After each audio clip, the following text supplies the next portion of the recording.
Hello नमस्कार, welcome to inculcate learning educational psychology. हमने शुरू कर रखी है। साइकोलॉजी के स्कूल्स हम ऑलरेडी डिस्कस कर चुके हैं। आज हम डेवलपमेंट टॉपिक के ऊपर बात करेंगे। डेवलपमेंट में वैसे तो इजी सी चीज़ें हैं जो आपने बीएड लेवल पे भी पढ़ी हैं, बट स्टिल और क्या क्या चीज़ें हो सकती हैं या किस तरीके से इस सीक्वेंस में हम इन चीज़ों को पढ़ सकते हैं। सो कॉन्सेप्ट से लेके प्रिंसिपल तक हम सारी चीज़ें यहाँ डिस्कस करेंगे। एडिशनली क्योंकि कई बार क्या होता है ना, डेवलपमेंट, ग्रोथ, लर्निंग, मैच्योरेशन, सो इन चीजों में आप कंफ्यूज हो सकते हैं। सो मैंने जो है वो मैच्योरेशन का टॉपिक भी आपके यहाँ ऐड कर दिया है। ठीक है जी, तो चलिए शुरू करते हैं इस टॉपिक को। डेवलपमेंट से related this is presented by me Raveena. Videos informative लगे तो इनकलकेट लर्निंग को लाइक शेयर सब्सक्राइब जो आप कर सकते हैं। 18th क्लास है ये, इससे पहले 17 क्लासेस ऑलरेडी हो चुकी हैं। कई बच्चों को नोट्स की बड़ी टेंशन हो रही है, तो देखो नोट्स में वो चीजें ऐड करते हैं जो आपको याद नहीं रह रही हैं। कॉन्सेप्चुअल चीजों से नोट्स भरने की जरूरत नहीं है। कॉन्सेप्चुअल चीजें यहाँ पे समझ के जाओ, ओके? तो वो समझ लो, लेकिन जो फैक्चुअल है, बाई चांस कोई चीज और उस फैक्चुअल चीज आपको याद नहीं हो रही है अगर आपसे पूछा जाए तो, क्योंकि आप इस लेवल पे तो पहुंच ही गए होगे, आपने इतनी सारी चीजें बीएड वगैरह में पढ़ी होंगी, याद होंगी। तो जो चीजें याद नहीं है वो आप नोट्स में ऐड कीजिए, पहली बात। दूसरी बात, कोशिश रहेगी कि आपके एग्जाम से पहले एक रिवीजन मैराथन भी मैं ले पाऊं, ताकि जितनी भी क्लासेस होंगी उन्हीं में से ही कंपाइल करके मैं आप लोगों के लिए रिवीजन नोट्स बना दूं एक तरीके से, ओके? सो वो चीज मैं ट्राई करूंगी, लेकिन तब तक आप जो है ये क्लासेस को फॉलो कीजिए। जो बच्चा कंफर्टेबल है वो अपने नोट्स बना लीजिए, बिकॉज अपने नोट्स से बेटर कुछ नहीं होता। बिकॉज आपको पता है आपको क्या चीज नहीं आती, क्या चीज याद नहीं रहती, तो वो आप नोट्स में ऐड कीजिए, ओके? तो चलिए शुरू करते हैं ये क्लास। अगर हम कॉन्सेप्ट की बात करें कि डेवलपमेंट का कॉन्सेप्ट है क्या, सो दोनों ही जो ग्रोथ और डेवलपमेंट के कॉन्सेप्ट हैं, ये दोनों चेंज होते रहते हैं। हम ग्रोथ को क्वांटिटेटिव लेवल पे लेके चलते हैं, और जो आपका ये है डेवलपमेंट है, इसको क्वालिटेटिव लेवल पे लेके चलते हैं, ओके?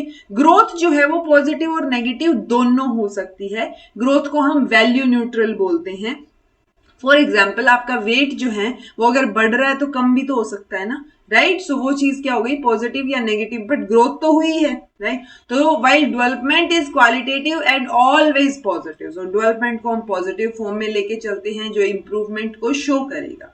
तो सिंपल टर्म्स में ग्रोथ कैन इंक्रीज और डिक्रीज इन साइज और क्वांटिटी, जबकि डेवलपमेंट जो है वो पॉजिटिवली क्वालिटेटिव चेंज और इंप्रूवमेंट को दर्शाता है, ओके? सो ग्रोथ का मतलब हो गया क्वांटिफाइबल चेंज, जो आप जो है मेजर कर सकते हो डायरेक्टली, ओके? सो वो नेगेटिव ग्रोथ हुई है अगर वेट कम हुआ है तो, बट ग्रोथ कहीं ना कहीं हुई है।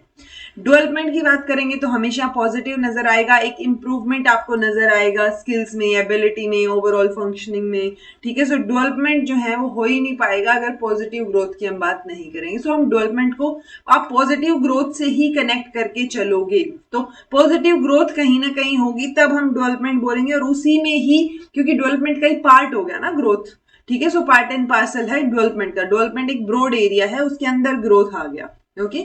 जैसे learning to work is a developmental change that also involves physical growth, but ability to work जो है वो क्वालिटेटिव इंप्रूवमेंट है, okay? So growth and development चार पिलर्स होते हैं जब हम ह्यूमन डेवलपमेंट की बात करते हैं। Equity, sustainability, productivity and empowerment. मतलब क्या होगा? इक्विटी मतलब इक्वल अपॉर्चुनिटीज की बात कर रहे हैं हम, कि इक्वल एक्सेस है आपको, आपको अपॉर्चुनिटीज सबको जो है वो बराबर मिल रही है, ओके? सो वो चीज है यहाँ मेकिंग इक्वल एक्सेस। सस्टेनेबिलिटी क्या होता है? आप डेवलपमेंट या अपॉर्चुनिटीज कंटिन्यू कर रहे हो बाकी चीजों को सस्टेन करते हुए, ठीक है? Then productivity, human labour productivity, या जब ह्यूमन रिसोर्सेज की बात करते हैं ये उससे कनेक्ट हो जाएगा। ये कॉन्स्टेंटली एनरिच करेगा building capabilities in the people. और एम्पावरमेंट यानी आप पावर, आपके पास पावर है टू मेक चॉइसेस। कई बार बोलते हैं ना वुमेन एम्पावरमेंट, यानी वुमेन के पास चॉइसेस होनी चाहिए, फ्रीडम होनी चाहिए उनके डिसीजंस बनाने की, ओके? सो एम्पावरमेंट मतलब you have power to make choices. ये पावर जो है वो ऑब्वियसली अगर आपको फ्रीडम है, कैपेबिलिटी है, उससे आती है। गुड गवर्नेंस और पीपल ओरिएंटेड पॉलिसीज की जरूरत होती है लोगों को एम्पावर करने के लिए। एम्पावरमेंट जो है socially and economically disadvantage group, वो एक स्पेशल इंपॉर्टेंस हम उसको देते हैं कि उनको ज्यादा जरूरत है, जो सोशली या इकोनॉमिक लेवल पे डिसएडवांटेज्ड हैं या वल्नरेबल ग्रुप्स हैं, उनको एम्पावरमेंट की ज्यादा जरूरत है, उनको एम्पावर करने की ज्यादा जरूरत है, okay, so human development since 1990 जो यूनाइटेड नेशंस डेवलपमेंट प्रोग्राम है वो एक रिपोर्ट भी पब्लिश करते हैं, ह्यूमन डेवलपमेंट रिपोर्ट हर साल। ओके, अब चाइल्ड डेवलपमेंट की बात हम करेंगे। यूएनडीपी ये रिपोर्ट रिलीज करता है, ये बात याद रखिएगा। ओके, अब ओवरऑल लाइफ साइकिल की अगर हम बात करें तो अलग अलग स्टेजेस हो सकते हैं, हमसे स्टेजेस पूछी है ना, तो यूजुअली हम 7 फंक्शनल स्टेजेस ऑफ डेवलपमेंट की बात करते हैं। एक प्रीनेटल, जब आप गर्भ में होते हो 280 दिन 9 महीने, ठीक है, सो वो प्रेगनेंसी का जो टाइम है वो क्या है, प्रीनेटल है। नियोनेटल, बर्थ से लेके 28 दिन यानी पहला महीना, सो रैपिड ग्रोथ एंड डेवलपमेंट जैसे स्माइलिंग, रिकग्नाइजिंग मदर, तो वो चीजें होती हैं। इन्फेंसी 28 दिन से लेके 1 साल यानी बचे हुए 11 महीने, ठीक है। यहां पे आपको स्पीडी ग्रोथ का मतलब ये नहीं कि हर दिन कुछ बड़ा हो गया, नहीं। स्पीडी ग्रोथ का मतलब है कि आप जब लाइफ में कंपैरेटिवली देखोगे ना बाकी स्टेजेस से, कि अच्छा old age, adulthood, adolescence, childhood, इनके कंपैरिजन में ज्यादा ग्रोथ इन्फेंसी में नजर आती है। ओके, कि आपके दूध के दांत निकल रहे हैं, आप खड़ा होना सीख रहे हैं, चलना सीख रहे हैं, साइज और हाइट बढ़ रहा है। इनफैक्ट जो फर्स्ट 6 मंथ में बच्चा अपना जो बर्थ वेट है वो डबल कर लेता है, पहले साल में वो यानी 12 महीने में वो ट्रिपल कर लेता है। तो ये कुछ एक चीजें होती हैं जो कि रैपिड ग्रोथ को शो करती हैं। ओके, देन चाइल्डहुड, 1 साल से लेके 10 साल तक हम चाइल्डहुड मान के चल रहे हैं। रैपिड टू मॉडरेट ग्रोथ, यहाँ पे न्यूट्रिशन के बेसिस पे आपको नजर आएगी, परमानेंट दांत जो है वो आ जाएंगे। देन है एडोलेसेंस, 10 से 19 साल, ये आपका rapid physical, mental, emotional, social changes आपको नजर आएंगे, प्यूबर्टी हिट करेगी बच्चे को, तो वो चीजें होंगी। अडल्टहुड 20 साल से ज्यादा, यहाँ पे मैच्योरेशन होगी। जब मैच्योरेशन होती है तो ग्रोथ स्टॉप हो जाती है, हम ग्रोथ को मान के चलते हैं कि वो मैच्योरेशन जैसे ही आएगी ग्रोथ रुक जाएगी। रिप्रोडक्टिव पीरियड होता है ये लाइफ का, यहाँ पे फर्दर आप जो है एक नई लाइफ जनरेट करते हो और उसकी फिर प्रीनेटल स्टेज शुरू होती है। देन है ओल्ड एज, 60 साल से ऊपर को हम ओल्ड एज बोल रहे हैं। बॉडी का मेटाबॉलिज्म स्लो हो गया, फंक्शनिंग, ऑर्गन सिस्टम, इन सब की फंक्शनिंग कम हो गई, सो स्लो पेस जो है वो यहाँ पे आ जाएगी। तो ये स्टेजेस हैं, रटने की जरूरत नहीं है, आपने देखी होंगी ये चीजें। ओके, बाय द ये 1-2 इंफॉर्मेशन है इजी सी, अरे ठीक है। बाय एज 2 ब्रेन का डेवलपमेंट 80% जो है वो किस जैसा होता है, brain 80% of its adult size, यानी जितना अडल्ट में होगा उसका 80% तो 2 साल तक बन चुका है। इसीलिए मेजरली बोलते हैं ना कि 2 साल तक जो है आप स्वीट एंड सॉल्ट अवॉइड कीजिए, ठीक है। तो नमक और वो चीज, चीनी स्पेसिफिकली अगर आप 2 साल तक या 3 साल तक जब तक पॉसिबल हो पाए ना दे पाए तो ओके। वरना नमक 1 साल तक तो सब डॉक्टर ही मना करते हैं, 6 महीने तक तो बच्चा एक्सक्लूसिव ब्रेस्ट फीडिंग पे होता है, दूध पीता है। 6 महीने से लेके अगले जो 6 महीने 12 महीने का जब बच्चा हो जाता है तो उस टाइम तक जो है वो नमक और चीनी उसकी बंद होती है। 1 साल का थोड़ा थोड़ा नमक वो बोला जाता है कि आप दे सकते हो, लेकिन 2 साल तक आप जो मतलब क्योंकि ये ब्रेन का डेवलपमेंट हो रहा है ना यहाँ, सो दैट इज बेटर। उसमें हाई एनर्जी, चीनी, ये सब चीजें अवॉइड करने को बोला जाता है। 85% ऑफ ब्रेन डेवलपमेंट 6 साल से पहले हो चुका होता है। सो 6 साल, इट्स लाइक ये एक नींव है बच्चे की जिंदगी की। तो यहाँ पे अगर अच्छी चीजें हुई तो आगे पॉसिबिलिटी है कि वो लाइफ में, हेल्थ में बेटर हो पाएगा। देन है intervening at early age, enough age can raise IQ। सो अगर आप अर्ली एज में इंटरवीन करते हो, जैसे आपने 2 साल तक 3 साल तक जो है वो चीनी नहीं दी है बच्चे को, बाहर की चीजें, जंक फूड, पाम ऑयल, वो वाली चीजें नहीं खिलाई हैं, सो ऑब्वियस सी बात है उसका इन जो है IQ रेज करने में हेल्प मिलेगी। IQ का फॉर्मूला आपको पता ही होगा, मुझे कमेंट करके बताइएगा। Okay, then growth and development में डिफरेंस क्या है, ये मैंने एक ही स्लाइड में कंपाइल कर दिया है, ऑल्दो यूजुअली मैं और ज्यादा एक्सप्लेन करके बताती हूँ, बट आपको पता होगा तो समझ आ जाएगा इतने में, ठीक है। So growth purely physical sense में हम इसको लेके चलते हैं, ओवरऑल चेंजेस को हम डेवलपमेंट बोलते हैं। Okay, so growth, height, weight बढ़ रही है, साइज बढ़ रहा है, लेंथ बढ़ रहा है, कम हो रहा है, वो सारी चीजें। लेंथ वैसे कम नहीं होती है, लेंथ बढ़ेगी, बढ़ गई तो बढ़ी गई, ठीक है। सो वो हाइट, वेट, वो सारी चीजें हम किस में मान के चल रहे हैं, ग्रोथ में मान के चल रहे हैं। डेवलपमेंट में ओवरऑल चेंजेस को हम मान के चलेंगे, जहां पे फंक्शनिंग भी इंप्रूव हो रही है, स्ट्रक्चर भी इंप्रूव हो रहा है। मेजरली क्वालिटेटिव चेंजेस पे फोकस करते हैं, अदरवाइज ये आप ये डेवलपमेंट जो है यहाँ पे क्वालिटेटिव क्वांटिटेटिव दोनों को ही इंक्लूड करके चल सकते हो, बट मेजरली क्वालिटी पे फोकस करते हैं जब हम डेवलपमेंट की बात करते हैं। डेवलपमेंट का ही एक पार्ट है ग्रोथ। ओके, तो growth is one part of developmental process. Development एक वाइड और कॉम्प्रिहेंसिव टर्म हो गई। ग्रोथ जो है वो रेफर करती है to describe the changes which take place in particular aspect. तो बॉडी में, बिहेवियर में जो पर्टिकुलर चेंजेस हो रहे हैं उनकी बात कर रहे हैं। यहाँ पे ओवरऑल एज अ होल जो चेंजेस हो रहे हैं उनकी बात कर रहे हैं। ग्रोथ लाइफ टाइम कंटिन्यू नहीं होती है, डेवलपमेंट लाइफ टाइम कॉन्टिन्यूस रहता है, और वूम टू टोम का प्रोसेस इसको हम बोलते हैं। ये मेच्योरिटी के टाइम पे बंद नहीं हो जाता है। ग्रोथ मेच्योरिटी अटेन करते ही ग्रोथ रुक जाती है। Okay, the changes produced by growth are the subject of measurement. तो डायरेक्ट आप बिल्कुल क्वांटिफिकेशन है, ऑब्जर्वेबल है चीजें, आप मेजर कर सकते हो डायरेक्ट। डेवलपमेंट को डायरेक्ट मेजर करना डिफिकल्ट होता है। फॉर एग्जांपल, डेवलपमेंट में हम क्या देख रहे हैं, ब्रेन का डेवलपमेंट हुआ या नहीं, तो अब मुझे इंटेलिजेंस मेजर करनी है या पर्सनालिटी मेजर करनी है, so I can not directly measure it, मुझे इनडायरेक्ट तरीके निकालने पड़ेंगे। ओके, तो वो इनडायरेक्ट तरीके में क्या हो जाता है कि थोड़ी सी डायरेक्टली मेजर करने में डिफिकल्टी आ रही है, तो आप बिहेवियर्स को ऑब्जर्व करके असेस करने की कोशिश करते हो। ओके, ग्रोथ में और may not bring development exactly. कोई इंसान हो सकता है जो बड़ा हो गया हो लेकिन उसका ब्रेन डेवलप नहीं हुआ, तो वैसे ही छोटा रहेगा। साइज में कोई छोटा रह गया लेकिन ब्रेन और बाकी चीजें बहुत अच्छे से डेवलप हुई हैं। सो इट्स लाइक ग्रोथ जो है वो पॉसिबल है डेवलपमेंट के बिना, बट और ऐसे ही डेवलपमेंट भी ग्रोथ के बिना पॉसिबल है। ओके, तो ये चीज आपको पता होनी चाहिए। तो ये हो गया आपका ग्रोथ एंड डेवलपमेंट। डेवलपमेंट को देखने के लिए कई बार ऐसे होता है कि जो एक नॉर्मल पैटर्न सा हम देखते आ रहे हैं उससे डिले हो रही है चीजें। कि अगर बोला जा रहा है बच्चा 6 महीने तक बैठना सीख जाना चाहिए, कुछ एक बच्चे होते हैं जो 7 महीने तक बैठना सीखते हैं, कुछ एक बच्चे होते हैं जो 11 महीने पे भी क्रोल नहीं कर रहे हैं लेकिन 12 महीने पे चलने लग जाते हैं, और कुछ बच्चे होते हैं जो 7 महीने पे क्रोल करने लग जाते हैं। So it depends. सो वो आपको देखना पड़ेगा। कई बार डेवलपमेंटल डिलेज जो हैं वो आपको देखने को मिलेंगे।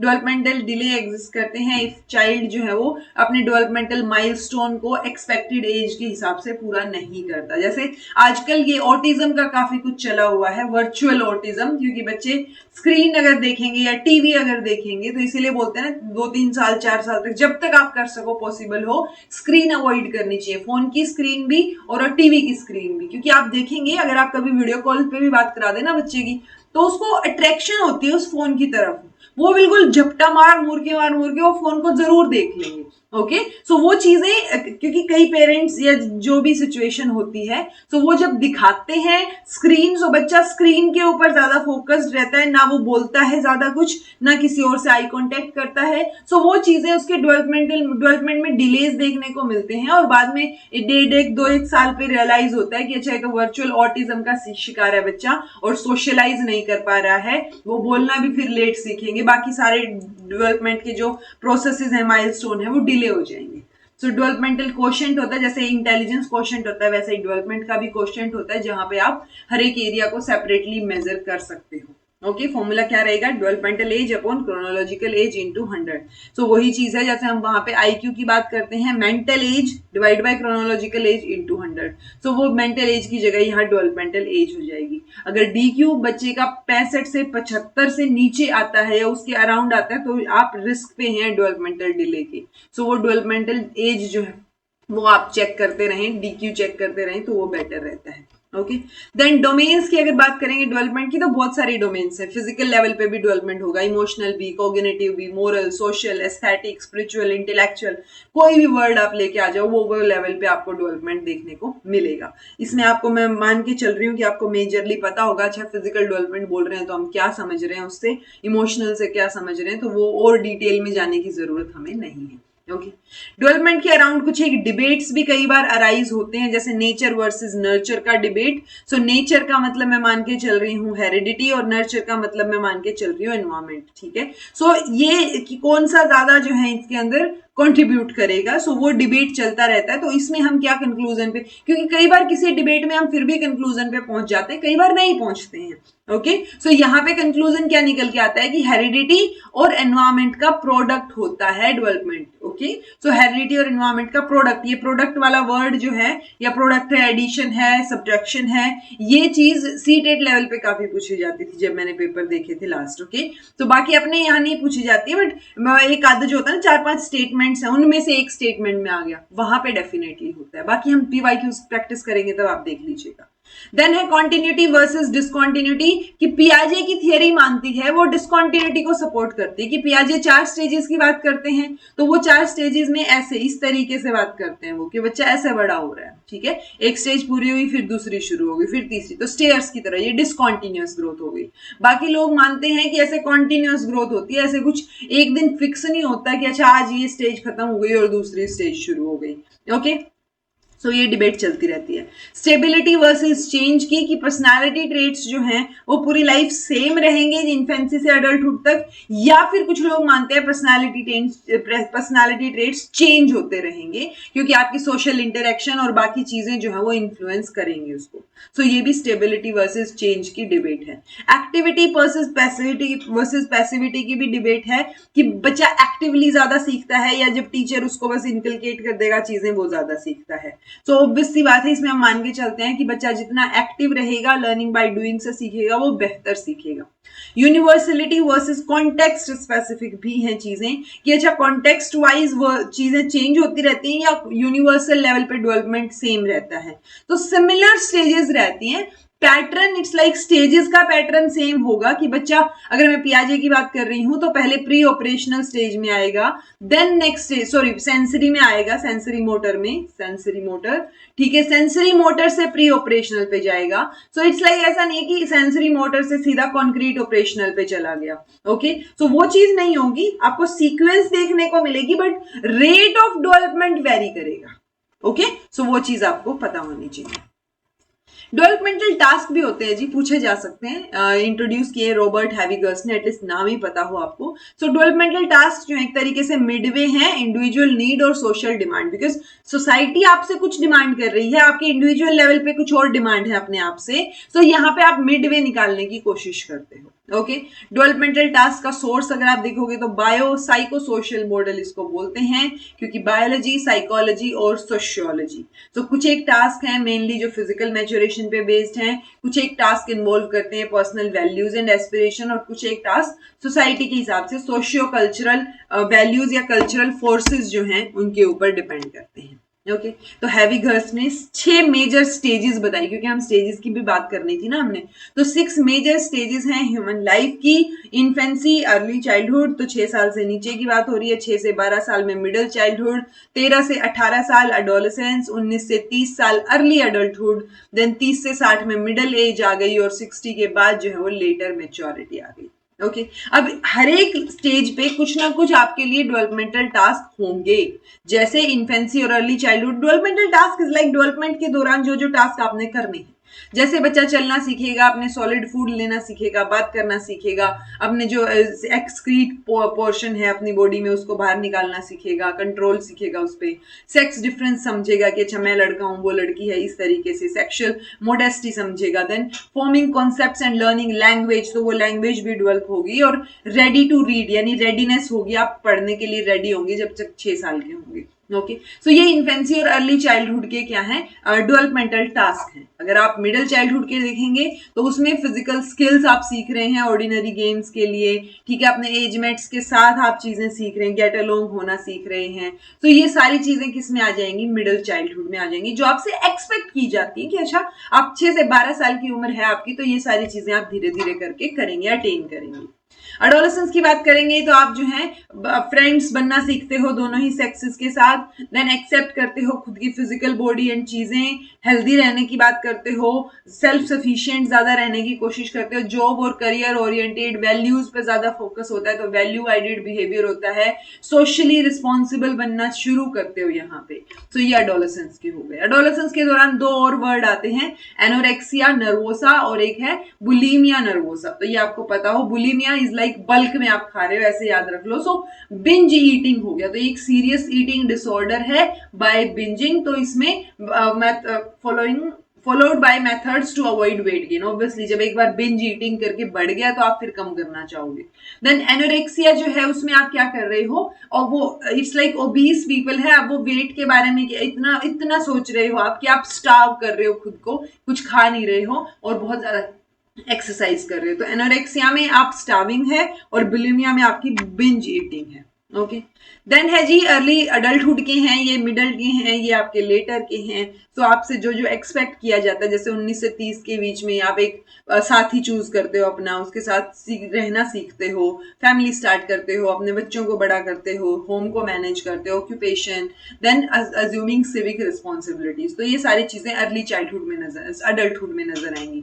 मिडिल अडल्टहुड में आप हेल्प कर रहे हो टीनेज बच्चों को to become happy and responsible adult, ठीक है। अचीव कर रहे हो adult social civic responsibility, satisfactory career achievements आपकी चल रही हैं, developing adult leisure time activities, ठीक है। तो वही relating to one spouse as a person, so वो सारी चीजें यहाँ चलेंगी। आप एडजस्ट कर रहे हो आपके जो पेरेंट्स एज कर रहे हैं उनसे, और आपके बच्चों को बड़ा कर रहे हो, तो वो वाली सिचुएशन होगी। लेटर मेच्योरिटी जो है उसमें एडजस्ट करना सीखते हो to decreasing strength and health, ठीक है। तो अपने छोटे अपने इट्स लाइक आप बड़े हो तो बच्चों के साथ खेलना सीखते हो, जो पोते पोतियां होते हैं उनसे, तो वो लेटर मेच्योरिटी में आ जाएगा। हेल्थ के ऊपर फोकस करना, सिविक और मोरल रिस्पॉन्सिबिलिटी, सोशल ऑब्लिगेशंस जो है वो आपकी रहेंगी, वगैरह वगैरह। Okay, so overall developmental task जो है वो एक तरीके से स्किल्स, नॉलेज, फंक्शनिंग, एटीट्यूड हैं जो एक इंडिविजुअल को अपने स्टेज ऑफ लाइफ टाइम के अकॉर्डिंग एक्वायर करनी होती है और सक्सेसफुली एडजस्ट करना सीखना होता है,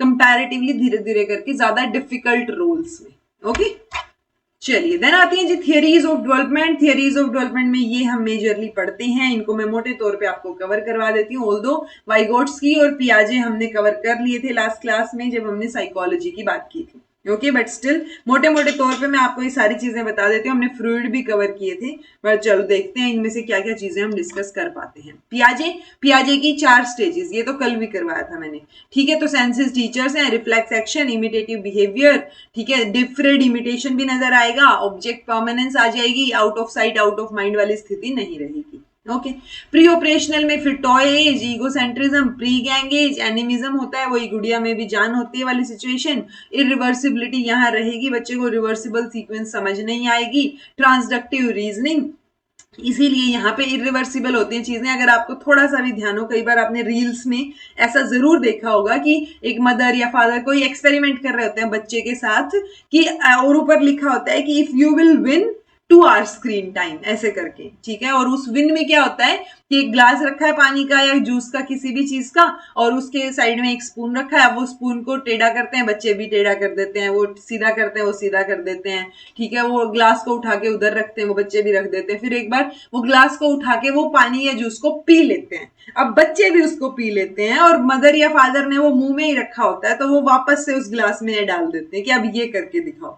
सो ये बच्चों, क्योंकि वो रिवर्सिबिलिटी का प्रोसेस अभी तक बच्चों में डेवलप नहीं हुआ है, तो यू आर हैंडलिंग स्मार्टली कि कैसे जो है आपको चीजें अवॉइड करनी है। तो उनके लिए गेम भी बन गया कि अच्छा आप जीते तो आपको स्क्रीन टाइम मिलेगा, और वो स्क्रीन टाइम मिला भी नहीं अल्टीमेटली। ओके, सो वो चीजें होती हैं रिवर्सिबिलिटी वाली। देन है ट्रांसडक्टिव रीजनिंग, तो बच्चा जो है वो कॉज एंड इफेक्ट को समझ नहीं पाता, तो वो रैंडम कॉज एंड इफेक्ट उसके अटैच हो जाते हैं कि कुत्ता जैसे ही भौंका तो बलून फूट गया, तो वो कुत्ते के भौंकने से ही बलून फूटा है, ठीक है। क्रूशियल डेवलपमेंट स्टेज है ये लैंग्वेज डेवलपमेंट के लिए, सेंट्रेशन यहाँ रहेगा और सिंबॉलिक थॉट्स यहाँ रहेंगे, ठीक है। देन है concrete operational stage, gang age, later childhood, school age बोल देते हैं, रिवर्सिबिलिटी यहाँ डेवलप हो जाएगी। 7 साल से बड़े बच्चे को आप बुद्धू बनाना मुश्किल हो जाएगा आपके लिए। Then decentration, decrease in egocentrism, then आपकी लॉजिकल थिंकिंग, कॉन्क्रीट ऑपरेशंस यहाँ शुरू हो जाएंगे, ट्रांजिटिविटी डेवलप हो जाएगी, ठीक है। एक पर्टिकुलर लॉजिक आपको समझ आने लग जाएगा, सीरीज में बच्चा जो है वो असेंडिंग डिसेंडिंग ऑर्डर में लगाना सीख जाएगा। कंजर्वेशन का कॉन्सेप्ट जो है वो यहाँ पे आ जाएगा कि वो जो है पानी का ग्लास जो है वो आपने बाल्टी में डाल दिया, तो इट्स लाइक बाल्टी में डालने से भी वो एक ही गिलास पानी है, वो ज्यादा नहीं है, बाल्टी में डाल दिया। Okay, then formal operational stage 11 साल से ऊपर, abstract thinking, hypothetico deductive reasoning की हम यहाँ बात करते हैं। सो इमेजिनेशन वाली चीज यहाँ पे आ जाएगी कि आप इमेजिन कर पा रहे हो चीजों को समझते हुए। ओके, अच्छा एक बच्चा जो है वो एक क्वेश्चन रिसेंटली आया था, वो यहाँ आप ऐड कर सकते हो, क्या था इस बार के में ही है, ऑल्दो मैं आपकी रिवीजन मैराथन में भी डाल दूंगी। प्री ऑपरेशनल स्टेज में क्या था वो, बच्चा जो है वो अरे ड्रीमिंग, ठीक है। सो वो ड्रीम्स यहाँ पे शुरू हो जाते हैं बच्चे के, वो ड्रीम्स लेने लग जाता है, इमेजिनेशन दिमाग में तो आने लग जाती है, वो इमेजिनरी स्टोरीज भी आपको बताते हैं कई बार, सो वो चीज यहाँ आ जाती है। ओके, पियाजे की मोरल डेवलपमेंट की थियरी है, दो पार्ट में लेके चलते हैं हम इसको, हेट्रोजेनस स्टेज ऑफ मोरालिटी और autonomous stage of morality. So heterogeneous में मोरालिटी ऑफ कॉन्स्ट्रेंट हम बोलते हैं, क्योंकि टिपिकली 5 से 10 साल की हम यहाँ बात कर रहे होते हैं, और 10 साल से 12 साल ऊपर बाद में ये मोरालिटी ऑफ कोऑपरेशन जो है वो डेवलप होता है, ऑटोनमस स्टेज। तो आपको नाम से समझ आ रहा होगा ये हेट्रोनमस है, ये ऑटोनमस है। सो यहाँ पे ऑटोनमसली आप अवेयर हो कि बहुत सारे पॉइंट ऑफ व्यूज हो सकते हैं। Children put themselves in place of others, तो दूसरे के शूज में आप खड़े होकर चीजें देखते हो। They are not absolute in judgement, but वो देखते हैं कि एक से ज्यादा पॉइंट ऑफ व्यूज पॉसिबल हैं। यहाँ पे एब्सोल्यूट आपको चीजें नजर आएंगी, एब्सोल्यूट मोरालिटी नजर आएगी कि या तो चीजें सही हैं या गलत हैं, ग्रे एरिया सा कम नजर आता है। जजमेंट ऑफ एक्ट को आप देखेंगे तो यहाँ पे बच्चे मोरल जजमेंट में कॉन्सिक्वेंसेस पे सीखते हैं, ठीक है। जितना ज्यादा डैमेज हो गया उतना ही बड़ा एक्शन, कॉन्सिक्वेंस, ठीक है। यहाँ पे इंटेंशंस होते हैं, कॉन्सिक्वेंसेस नहीं, यहाँ पे इंटेंशन से जज किया जाता है। Okay, then respect for authority आप देखेंगे तो यहाँ पे यूनिलेटरल रिस्पेक्ट नजर आएगी आपको, leads to the feeling of obligation to conform. यहाँ पे अवेयरनेस होगी कि अच्छा different different point of views हैं, डिफरेंट रूल्स को आप जो है कंसीडर करोगे। सो एब्सोल्यूट नहीं हो आप यहाँ पे जजमेंट में। ओके, मोरालिटी के लेवल पे। यहाँ पे पनिशमेंट है तो यहाँ पे चाइल्ड जो सिवियर पनिशमेंट जो है वो फेवर होता है। यहाँ he believes that punishment itself defines the wrongness, कि अगर पनिशमेंट मिल रही है तो वो डेफिनेटली आपने कुछ गलत किया है। यहाँ पे माइल्डर पनिशमेंट को फेवर किया जाता है, जो that compensate the victim and help the culprit. तो हम दोनों ही चीजों को कि क्यों जो है वो एक्ट गलत हुआ, इंटेंशन को कंसीडर करेंगे ना, तो यहाँ पे वो चीज गलत क्यों हुई, कैसे उसको ठीक किया जा सकता है, वो चीजों पे ज्यादा फोकस रहता है। ओके, कॉन्सेप्ट ऑफ जस्टिस आप देखेंगे तो यहाँ पे बच्चों को सारे रूल्स फॉलो करने चाहिए, ठीक है, क्योंकि वो एक अथॉरिटी के अंडर हैं। सो चाइल्ड जो है confuses moral law with physical law and believes that any physical accident और misfortune that occurs after a misdeed, वो एक पनिशमेंट है भगवान की तरफ से। बट यहाँ पे मोरालिटी ऑफ कोऑपरेशन में आप देखेंगे कि वो बिलीव करते हैं रूल्स एंड लॉज जो हैं वो वेलफेयर के लिए, सोसाइटी के, इंडिविजुअल के लिए। सो वो कंफ्यूज नहीं करते, जो नेचुरल मिस हैपनिंग्स हैं उनको रॉन्ग डूइंग से कंफ्यूज नहीं करते, जो यहाँ पे कॉन्स्टेंट वाली जगह पे करते हैं। देन लेवी-वाइगोट्स्की हम ऑलरेडी कवर कर चुके हैं, बट स्टिल मैं मोटे मोटे कॉन्सेप्ट बता देती हूँ। सो कल्चर स्पेसिफिक टूल्स यहाँ पे रहेंगे। देन आपका लैंग्वेज डेवलपमेंट की बात यहाँ होती है, zone of proximal development ZPD यहाँ रहेगा, स्कैफोल्डिंग रहेगा, मोर नॉलेजेबल अदर का कॉन्सेप्ट रहेगा, रेसिप्रोकल टीचिंग का कॉन्सेप्ट रहेगा। डेवलपमेंट पहले आएगी, लैंग्वेज बाद में, ये पियाजे, लैंग्वेज पहले, डेवलपमेंट बाद में वाइगोट्स्की। और ये तीन जो है वो फॉर्म ऑफ स्पीच की बात, सोशल स्पीच, ईगोसेंट्रिक स्पीच और इनर स्पीच की बात इन्होंने की है। सो ओवरऑल ये अपनी डेवलपमेंट की थियरी में यहीं पे ही फोकस करते हैं, और सोसाइटी और कल्चर का एक बहुत मेजर इंपैक्ट पड़ता है डेवलपमेंट में, वो बात करते हैं, ठीक है। देन कोलबर्ग है जी, कोलबर्ग अमेरिकन साइकोलॉजिस्ट है, उन्होंने मोरल डेवलपमेंट की थियरी दी है, जो पियाजे की थियरी है उससे इंस्पायर होके ही दी है, बट मोरल डेवलपमेंट में ये थियरी ज्यादा फेमस है, ठीक है। सो हाइंज डिलेमा, एक इंसान है हाइंज, तो हिंज इसमें क्या होता है कि उसको एक इंसान बीमार है, उसका लव्ड वन, और वो उसके पास पैसे हैं नहीं दवाई लाने के लिए, तो उसको वो ड्रग चुरा लेनी चाहिए, उसको चुरा लेनी चाहिए, लेकिन फिर पनिशमेंट ले लेनी चाहिए, और या फिर उसको चुरा लेनी चाहिए और उसको पनिशमेंट नहीं मिलनी चाहिए क्योंकि वो एक लाइफ को बचा रहा है। सो ये तीन एस्पेक्ट हैं देखने के। तो जब ये वाली चीज हम सोच रहे हैं कि उसको नहीं चुराना चाहिए क्योंकि ये लॉ का डिसोबीडियंस है, सो ये प्री कन्वेंशनल स्टेज है, जो 10 साल से पहले रहेगी, थोड़ी सी छोटे लेवल पे, ठीक है, एज कम रहेगी यहाँ पे। देन है कन्वेंशनल लेवल, जहां पे आप सोच रहे हो कि ठीक है दवाई इंसान की जान तो बचाओ, पनिशमेंट ले लेंगे, तो ये 10+ एज वाली रहेगी, और हैंज का कि वो चुरा भी ले और उसको पनिशमेंट भी ना मिले, ये पोस्ट कन्वेंशनल स्टेज रहेगी, थोड़े से हाई लेवल। इन तीन स्टेज, ये जो जैसे 3 स्टेजेस हैं, इनको हमने क्या किया, 6 लेवल्स में डिवाइड किया। ये आप ये लगा लो कि ये इट्स लाइक ये 3 लेवल्स हैं, हमने 6 स्टेजेस में डिवाइड किया। सो वो आपको ध्यान रखना है कि स्टेज लेवल किस तरीके से पूछ रखा है। ओके, सो ये पहला लेवल है जैसे प्री कन्वेंशनल, और इसको 2 स्टेजेस में डिवाइड किया हमने, ओबीडियंस वर्सेस पनिशमेंट ओरिएंटेशन, और इंडिविजुअलिज्म वर्सेस एक्सचेंज, या फिर self interest versus personal reward orientation भी इसको बोलते हैं। सो ओबीडियंस वाले में क्या आ जाएगा कि मैं पनिशमेंट कैसे अवॉइड कर सकता हूं, सो वो ओबीडियंस और पनिशमेंट ओरिएंटेशन रहेगी। दूसरा, यहाँ पे आप खुद के बारे में सोचोगे टिट फॉर टैट का, या अब मैं अगर ये काम करूं तो मुझे क्या मिलेगा, वो स्टेज आ जाएगी। लेवल 2 कन्वेंशनल मोरल रियलिज्म इसको बोलते हैं, इसको डिस्ट्रीब्यूटिव रियलिज्म बोलते हैं, क्योंकि यहाँ मोरालिटी सबसे कम है। देन मोरल रियलिज्म आता है, इंटरपर्सनल अकॉर्ड और कंफर्मिटी, तो गुड बॉय गुड गर्ल वाली स्टेज आएगी। उसके बाद authority and social order maintaining, यहाँ पे लॉ और ऑर्डर को आप जो है मेंटेन करने की कोशिश करोगे, मानोगे बातों को।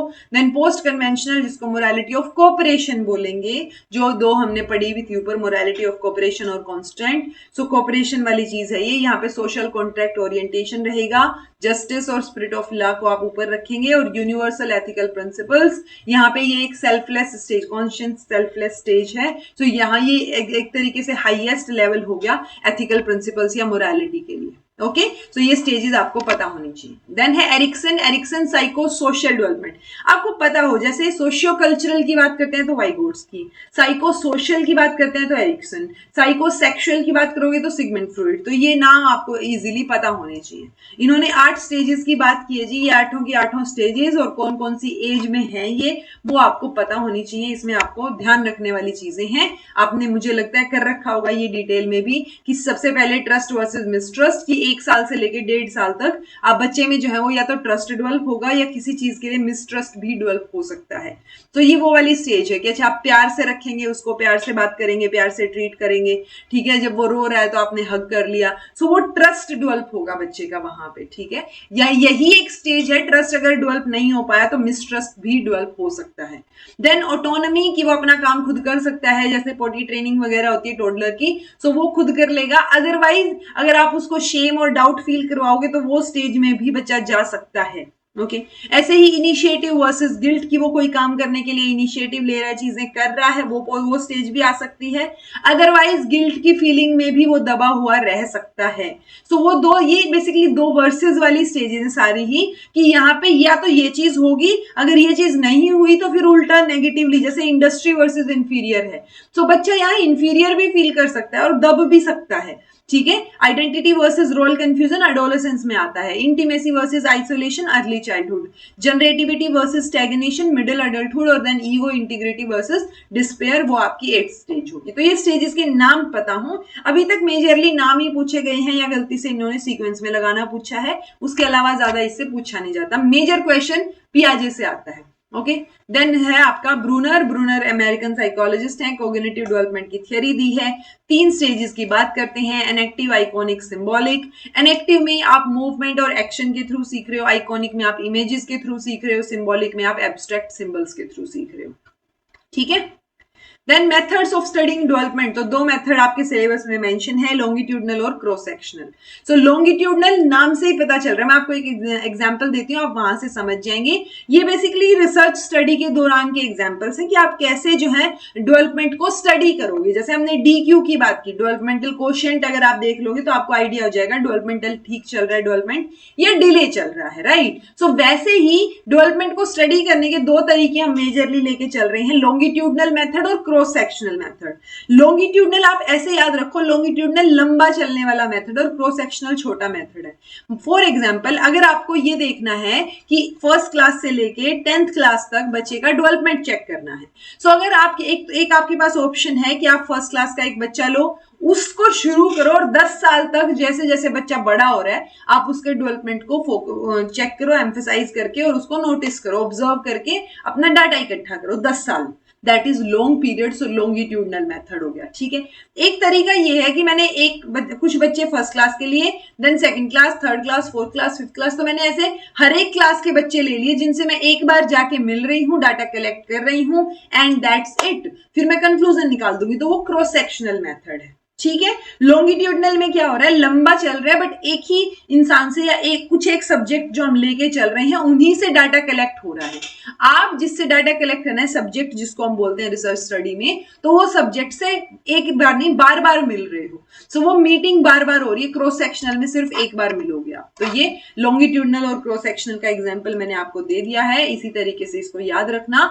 दोनों ही डिजाइन ऑब्जर्वेशनल रिसर्च डिजाइन है, बट किस तरीके से आप डाटा कलेक्शन करोगे over the period of time वो वेरी कर जाता है जब लॉन्गिट्यूडनल और क्रॉस सेक्शन की बात करेंगे। क्रॉस सेक्शन में सिंगल पॉइंट है कि आप एक ही बार जाके मिलोगे और डाटा कलेक्ट करोगे, लॉन्गिट्यूडनल में आप सेम सब्जेक्ट से रिपीटेडली मिल रहे हो और ऑब्जर्व कर रहे हो। Done. Factors influencing growth and development, तो बहुत सारे फैक्टर्स हैं भाई, जेनेटिक है, बायोलॉजिकल है, एनवायरमेंटल फैक्टर्स हैं। मेजरली हम दो ही लेके चलते हैं कि अच्छा ठीक है, हेरिडिटी और एनवायरमेंट की बात करते हैं, और दोनों ही इक्वली इन्फ्लुएंस करते हैं। हम कभी ये नहीं बोल सकते हेरिडिटी ज्यादा इन्फ्लुएंस कर रही है या एनवायरमेंट ज्यादा इन्फ्लुएंस कर रहा है, दोनों इक्वल रोल प्ले करते हैं। तो कभी भी हमें साइड चूज नहीं करनी है कि हेरिडिटी या फिर एनवायरमेंट, हमें दोनों को साथ लेके चलना है। ओके, सो आपके सिलेबस में वर्ड्स मेंशन है जैसे जेनेटिक फैक्टर, तो जेनेटिक में जो सम टोटल है पोटेंशियलिटीज का जो बर्थ के टाइम पे इनहेरिट हुई है। ओके, तो वो चीज रहेगी, जीन्स जो है वो पेरेंट से इनहेरिट होंगे, काफी सिग्निफिकेंट रोल जो है वो प्ले करेंगे। सो जीन एक्सप्रेशन यहाँ पे आपको शो होगा। एनवायरमेंटल फैक्टर्स जो हैं इन्फ्लुएंस कर सकते हैं कई बार, क्योंकि आप देखेंगे कि म्यूटेशंस भी देखने को मिलती हैं। तो एनवायरमेंटल फैक्टर्स कैसे जीन्स अपने आप को एक्सप्रेस करते हैं, वो एनवायरमेंट कई बार क्या कर सकता है, अफेक्ट कर सकता है। देन है बायोलॉजिकल फैक्टर, जो नॉन सोशल नेचुरल फोर्सेस हैं, ठीक है, जो पर्सन का डेवलपमेंट है, मैच्योरेशन है, सो न्यूट्रिशन, एनवायरमेंट, जेनेटिक्स, तो जो basically non social natural forces को हम बायोलॉजिकल फैक्टर बोलेंगे। अब वो biological factor pre mature birth यानी पहले भी हो सकते हैं, बाद में भी हो सकते हैं। So prenatal development, hormonal influences, neurological development, ये सारे के सारे बायोलॉजिकल फैक्टर में आएंगे। बेसिकली जो सोशल फैक्टर नहीं है वो बायोलॉजिकल में आप कंसीडर कर सकते हैं।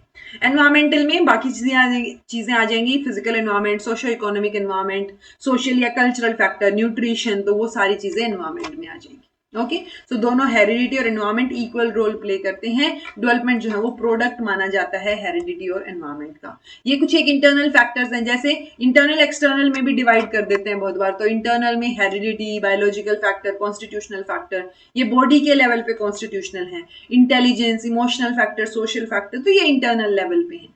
एक्सटर्नल में दो तरीके आ जाते हैं, दो ब्रॉड लेवल्स, कि एक तो वूम्ब के अंदर का एनवायरमेंट और एक बाद में अवेलेबल आफ्टर द बर्थ जो है, सो वो एक्सटर्नल एनवायरमेंट आ जाएंगे। ठीक है, तो बेसिकली मदर की एज, मदर मतलब आप जो छोटे छोटी चीजें सोच सकते हैं ना, वो सारी की सारी चीजें अफेक्ट करेंगी ग्रोथ एंड डेवलपमेंट को। ये अच्छा ठीक है, बच्चा कंसीव कर रहा है, उस टाइम पे मदर की एज क्या है, मदर का खान पान कैसा है, मदर का एनवायरमेंट कैसा है, वो सारी चीजें मैटर करेंगी। मदर को कोई बीमारी तो नहीं है, चीजें कैसी हैं, सो वो ओवरऑल सब मैटर करेगा। बच्चा जब पैदा हो गया उसके बाद उसका एनवायरमेंट कैसा है वगैरह वगैरह, वो सारी चीजें मैटर करेंगी। ओके, सो हर एक चीज ग्रोथ एंड डेवलपमेंट को अफेक्ट करेगी। ऐसे ही एनवायरमेंट की जब बात आती है तो स्ट्रक्चरल लेवल ऑफ एनवायरमेंट में आते हैं ब्रोनफेन ब्रूनर। तो ये जो है, इन्होंने ये मॉडल दिया, 4 स्ट्रक्चरल लेवल्स की इन्होंने बात की है। इकोलॉजिकल सिस्टम इसको हम बोलते हैं ब्रोनफेनर का। तो ये बायो इकोलॉजिकल मॉडल भी इसको बोला जाता है। तो आपको एटलीस्ट पता हो कि अच्छा ये बच्चा है, उसके आसपास का जो एनवायरमेंट है वो micro system, then meso system, exo system और मैक्रो सिस्टम। ठीक है, सो मेजरली इन 4 को लेके चलते हैं। क्रोनो सिस्टम सबसे लास्ट वाला हो गया, जहां पे ओवर द लाइफ कोर्स चीजें चेंज हो रही है। ओके, सो ये 4 स्टेजेस आपको पता हो। माइक्रो सिस्टम में सोशल ये इन्वॉल्व करेगा डायरेक्ट इंटरेक्शन बच्चे के साथ, जैसे इंटरेक्शन बिटवीन बच्चे और मदर के बीच, फादर के साथ, बच्चे की टीचर के साथ, पीयर के साथ। तो जो बच्चे का डायरेक्ट इंटरेक्शन में सिस्टम है वो माइक्रो सिस्टम होगा। मेसो में क्या हो गया, इनडायरेक्टली, ठीक है, जैसे school and family, family and peer group, इस तरीके से। या फिर मान लो मदर कहीं काम कर रही है, तो मदर का वर्किंग एनवायरमेंट और बच्चा, सो वो क्या है, मेसो सिस्टम है। यहाँ पे अलग अलग कॉन्टेक्स्ट में चीजें रिलेटेड है बच्चे से, बट डायरेक्टली रिलेटेड नहीं है। देन एक्सो सिस्टम, तो प्राइमरी सोशल स्ट्रक्चर जो बच्चा देखता है, जो बच्चे के डेवलपमेंट को इन्फ्लुएंस कर रहा है, जिसमें आप डायरेक्टली पार्टिसिपेट नहीं कर रहे हो। देन है आपका macro system, it consist of the broad general values, तो ये ब्रॉड लेवल पे। तो ये जो हमने देखा ना, यहाँ पे देखो school, family, health services, religious, और तो जो बच्चे से डायरेक्टली रिलेटेड है। ठीक है, अब स्कूल का बोर्ड बच्चे से डायरेक्टली रिलेटेड नहीं है, बच्चे से पेरेंट्स, टीचर्स रिलेटेड है डायरेक्टली, राइट। देन यहाँ पे पेरेंट्स की इकोनॉमिक सिचुएशन, मास मीडिया, तो वो अच्छा ये रुको रुको, हाँ ये चीजें आएंगी भाई एक्सो में। ठीक है, तो मेसो क्या रहेगा, इनके बीच का जो इंटरेक्शन है वो मेसो में आएगा। ओके, सो पेरेंट्स की इकोनॉमिक सिचुएशन, पेरेंट्स का वर्क प्लेस, वो सारी चीजें एक्सो में आ गई, लेकिन वो कहां पे, जब ये इंटरेक्शन की बात कर रहे हो तो वो इंटरेक्शन मेसो में कहीं ना कहीं आपको नजर आएगी। तो ये कंफ्यूजन मत क्रिएट करना, आपको समझ आ जानी चाहिए चीज। ओके, देन है सारे के सारे फैक्टर से इन्फ्लुएंस करेंगे, जैसे parental family care received by child कैसी केयर मिली है, क्या इकोनॉमिक फैमिली का सोशल इकोनॉमिक स्टेटस क्या है, नेबरहुड या सराउंडिंग एनवायरनमेंट कैसा है, बच्चे को किस तरीके की क्वालिटी एजुकेशन मिल रही है, किस तरीके के स्कूल में वो जा रहा है, उसके पीयर ग्रुप कैसा है, उसको ट्रीटमेंट कैसा मिल रहा है विद रिगार्ड टू उसकी कास्ट, रिलीजन, नेशनैलिटी, वो चीजें अफेक्ट करेंगी उसके ग्रोथ एंड डेवलपमेंट को, development specifically. Then quality of educational vocational facilities या अपॉर्चुनिटीज जो बच्चे को अवेलेबल करवाई जा रही हैं, गवर्नमेंट के जो लॉज हैं और जो नॉर्म्स है सोसाइटी में वो क्या अफेक्ट करेंगे, पावर और स्टेटस जो एंजॉय करता है बाय द कंट्री जहां से बच्चा बिलोंग करता है वो कैसे अफेक्ट करेगा। सो डेवलपमेंट को हर एक चीज अफेक्ट करेगी। ओके तो प्रिंसिपल ऑफ डेवलपमेंट पे आ जाते हैं। प्रिंसिपल्स मतलब कुछ एक जनरल पैटर्न्स हैं जो फॉलो होते हैं डेवलपमेंट के दौरान, जैसे प्रिंसिपल ऑफ कॉन्टिन्यूटी की जन्म से लेके कब्र तक चलेंगी चीजें, principle of lack of uniformity in the developmental rate. So ये सारी चीजें हैं, मैं एक एक करके क्योंकि डिटेल में भी मैंने डाल रखा है तो मैं एक एक करके डिटेल वाला ही निकाल लेती हूँ। प्रिंसिपल ऑफ कॉन्टिन्यूटी मतलब नेवर एंडिंग प्रोसेस है ये, ठीक है, कॉन्सेप्शन से डेथ तक चलेगा, यानी जैसे ही कंसीव हुआ है वो जाइगोट जब बन गया एक एग और स्पर्म को मिला के, वहां से लेके जब तक आप मर नहीं जाते तब तक जो है वो कंटिन्यूटी में चलता रहेगा डेवलपमेंट, ठीक है। लैक ऑफ यूनिफॉर्मिटी आपको नजर आएगी, यानी कि आप इट्स लाइक कॉन्टिन्यूअस है चीजें बट सेम चीजें नहीं है, यूनिफॉर्म रेट यूनिफॉर्म नहीं रहेगा, ठीक है। सो डेवलपमेंट का रेट वेरी कर सकता है इंडिविजुअल डिफरेंसेस वाइज और चीजों वाइज, बट यूनिफॉर्मिटी किसमें है, पैटर्न में यूनिफॉर्मिटी रहेगी कि अच्छा पहले सेंसरी मोटर है, प्री ऑपरेशनल है, ये स्टेजेस में यूनिफॉर्मिटी रहेगी, बट डेवलपमेंटल रेट में यूनिफॉर्मिटी आपको नजर नहीं आएगी। इंडिविजुअल डिफरेंसेस को कंसीडर किया जाएगा, हर एक इंसान डिफरेंट है, सो डेवलपमेंट हर एक का डिफरेंट होगा, यूनिक और स्पेसिफिक होगा।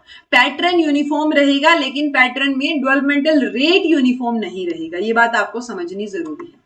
देन है principle of proceeding from general to specific. So आप ग्रोस टू फाइन जाते हो कैसे भी, कि बच्चा पहले जो है वो हाथ से चीजें उठाना सीख रहा है, फिर वो पिंसर ग्रिप आएगी, यहां से उठाना सीखेगा, फिर धीरे धीरे वो पेंसिल पकड़ना सीखेगा। सो इट्स लाइक पहले ग्रोस चीजें, धीरे धीरे फाइन मोटर स्किल्स जो है वो डेवलप होंगे। ओके तो जनरल टू स्पेसिफिक जाते हो आप। देन प्रिंसिपल ऑफ इंटीग्रेशन आपको नजर आएगा कि whole to parts, parts to whole, वो चीज जो है वो डेवलपमेंट में इंक्लूडेड रहेगी। सो ओवरऑल इंटीग्रेटेड रहेंगे, पार्ट्स इंटीग्रेट होके होल बना रहे हैं, ठीक है, सो वो चीज रहेगी। प्रिंसिपल ऑफ इंटर रिलेशन, यहाँ पे डेवलपमेंट जो वो inter related, growth and development inter related रहेंगे। एक healthy mind, emotionally stable, socially conscious personality, उसको हम हेल्दी बॉडी बोलेंगे, हेल्दी इंसान बोलेंगे जो ओवरऑल हेल्दी है। तो इंटर रिलेटेड है चीजें, अगर आप फिजिकली हेल्दी नहीं हो तो मेंटली हेल्दी हो ऐसा जरूरी नहीं है, ठीक है, and vice versa. Principle of interaction, तो सोशल लेवल पे भी इंटरेक्ट करोगे, प्लस हेरिडिटी और एनवायरमेंट का इंटरेक्शन हम मानते हैं जब हम डेवलपमेंट की बात करते हैं।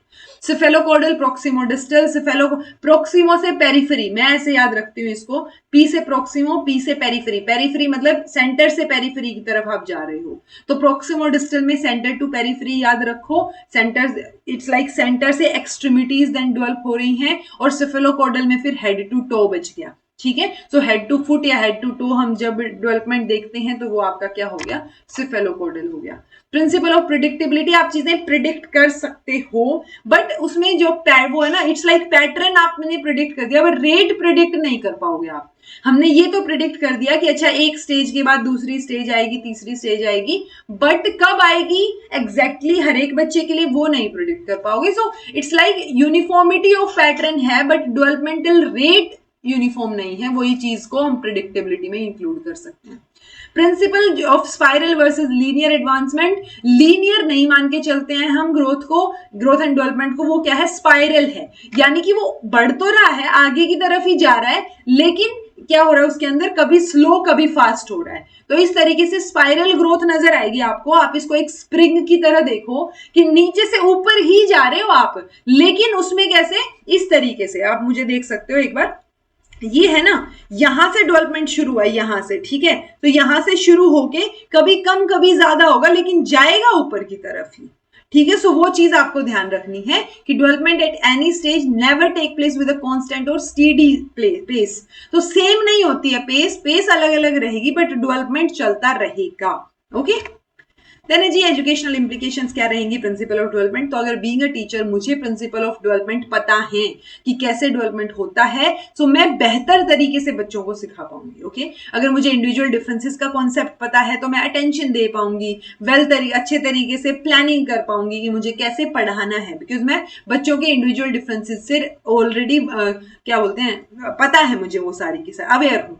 ठीक है, सो मुझे पता है वो चीजें, तो मैं बेटर तरीके से प्लान कर पाऊंगी। ओके, अगर मुझे पता है कि तो मुझे कैसे हेल्प करनी है, मुझे बच्चों से क्या एक्सपेक्ट करना है, कितनी चीज उनको आती होगी, कितनी मुझे बतानी है, किस तरीके से अलग अलग डेवलपमेंटल स्टेज पे चीजें चलेंगी, कैसे डायरेक्शन रहेगी कि मुझे कैसे जो है वो जनरल टू स्पेसिफिक जाना है समझाते हुए, कैसे इंटर रिलेशन या इंटर डिपेंडेंस का अगर प्रिंसिपल मुझे पता है तो मैं बेटर तरीके से बच्चों के लिए चीजें प्लान कर पाऊंगी। ठीक है, हेरिडिटी और एनवायरमेंट दोनों ही इंपॉर्टेंट रोल प्ले करते हैं, तो मैं एक एनवायरमेंटल कंडीशन मेरे हाथ में है वो बेटर कर पाऊंगी। यूनिफॉर्मिटी ऑफ पैटर्न, मुझे पता है कि पैटर्न में यूनिफॉर्म है, कोई बच्चा आगे पीछे चल हो सकता है थोड़ा सा, तो मैं उस हिसाब से प्लान करूंगी। सो ये एजुकेशनल इंप्लीकेशंस हैं कि बच्चा अगर मुझे ऑलरेडी पता है, साइकोलॉजी पता है, ये चीजें पता है, ग्रोथ एंड डेवलपमेंट की स्टेजेस पता है, तो मैं बेटर तरीके से क्लास में बच्चों को समझा पाऊंगी, परफॉर्म कर पाऊंगी। ठीक है, मुझे पता होगा कि मैं उनको कितना समझाना है, कहाँ से शुरू करना है, क्या चीजें हैं। ठीक है जी, सो ये हो गया ओवरऑल आपका डेवलपमेंट का टॉपिक, कंप्लीट करवा दिया है। Next topic I think motivation है, मोटिवेशन, इंटेलिजेंस और पर्सनालिटी, ये तीन ही टॉपिक और हैं। सो ये हमारा हो गया है। अच्छा ओके, मैंने मैच्योरेशन इसमें इंक्लूड नहीं किया है, दैट मीन्स लर्निंग वाला जो हम, अच्छा लर्निंग भी तो रहता है नेक्स्ट क्लास में जब हम लर्निंग करेंगे ना, सो लर्निंग और लर्निंग का कॉन्सेप्ट, लर्निंग ही होगा नेक्स्ट क्लास। हाँ, 19th क्लास जिसमें लर्निंग करेंगे, यहां पे मैंने लर्निंग वर्सेस मैच्योरेशन का कॉन्सेप्ट डाल दिया है आपके लिए। ठीक है, सो मैच्योरेशन पे ग्रोथ स्टॉप हो जाती है, ये बात आप याद रखिए। लर्निंग और मैच्योरेशन में क्या फर्क रहेगा वो भी हम डिस्कस करेंगे, और लर्निंग के बारे में कंप्लीट सारी चीजें डिस्कस करेंगे। तब तक अगर आपने लर्निंग की थियरीज नहीं देखी हैं, सो 11 थियरीज की एक प्लेलिस्ट आपको मिलेगी, लर्निंग थियरीज। आप learning theories by inculcate learning डालोगे तो भी आपको प्लेलिस्ट दिख जाएगी, सो वो भी आप एक बार देख सकते हो। बाकी मैं मान के चल रही हूँ कि आपको एटलीस्ट ये 11 थियरीज पता होंगी, और बाकी हम नेक्स्ट क्लास में तो डिस्कस करेंगे ही। So this was all about today, thank you so much for watching, be happy, keep smiling, subscribe to inculcate learning because it is absolutely free, be consistent in your efforts, take care, see you in next class.